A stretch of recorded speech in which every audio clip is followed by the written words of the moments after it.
Hello, I'm Tom Williams from the Fort Huachuca Public Affairs Office, and this is your Fort Report. The Training and Doctrine Command, or TRADOC Commanding General, General Robert Cohn, addressed the Intelligence Senior Leaders Conference that was held in Fitch Auditorium on Fort Huachuca. Intelligence senior leaders of units deployed around the globe heard General Cohn speak about his thoughts on the training being done at the Intelligence Center of Excellence. So whatever the hell you guys are doing, keep doing it, okay, in terms of developing your people. I sat and watched this morning before I came here, the 9/11, MSNBC was playing that over. And as I think about the Army as sort of the head leader developer and the head trainer and doctrine writer, no community has come as far as we have since 9/11, the intel community. I mean, it's amazing. Now here's our challenge. We cannot let you go backward. I think about, as a brigade commander, and I'll be self-critical, I mean, I think about what I did with my brigade S2 shop, and I think I interacted with them more about weapons status in the arms room than I did really about the real nature of intelligence.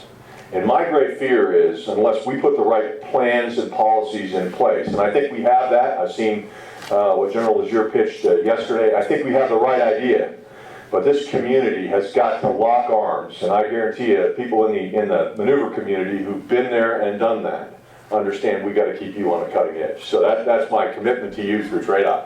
General Cohn then gave his thoughts on how the U.S. Army of the future will be organized. If you ask me, I think we haven't decided completely, but I think the mix is trending towards 8 Striker. My guess will be 10 armor, heavy or armor, and probably 14 infantry. And I think probably of those 14 infantry, the number of airborne brigades, we're still working on the exact number that is contained in that. But I'm not sure the number is 5, but I'm not sure it's as low as some of the other folks are talking about. If you're going to go into a fight, you're going to need engineers. And again, reconstituting the engineer battalion at the brigade level. I think that if you look at that operational environment, if you look at where you could fight, if you look at the uncertainty of how you fight, you need engineers. We're still working about a 450 man organization. We have a challenge in trying to keep the brigade at about 4,500 people.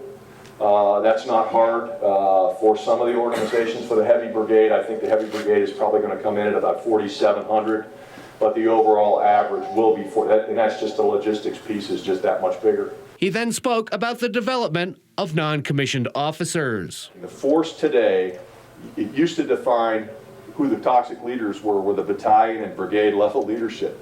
Now that's changed. They define toxic leaders as their team leaders and squad leaders. Think about that.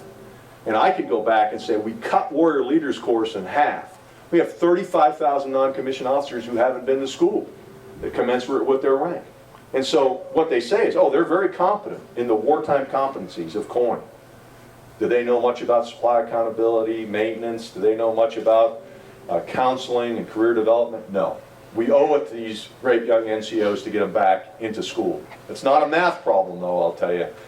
We send out MTTs all the time in TRADOC. Something like 52% of that eligible, supposedly eligible population can't go to school because of some reason, physical profiles, pending disciplinary action, et cetera, et cetera. Think about that. That's a real issue we got to address in the Army profession. General Cohn then addressed the training of soldiers that are new to the Army. Army learning, I think nobody understands this better than the military intelligence community, so how you do things today, when I come out here and visit and watch how you train young soldiers, how you train soldiers in units today is fundamentally different than what we've done in the past. I think for us, writ large in TRADOC, there's a recognition that if anything, if you can turn it into an app, if you can turn it into some sort of a game, if you can break down these lower domains of procedural and declarative knowledge and put them in that kind of a format, these young soldiers will suck it right up. And then that leaves more time in the classroom for what they're weakest at, which is human interaction and teamwork skills. And the fact is that building those kinds of teams, that's what we see all the time. General Cohn assumed command of the Training and Doctrine Command in April of 2011. That'll do it for this edition of the Fort Report. Have a great day.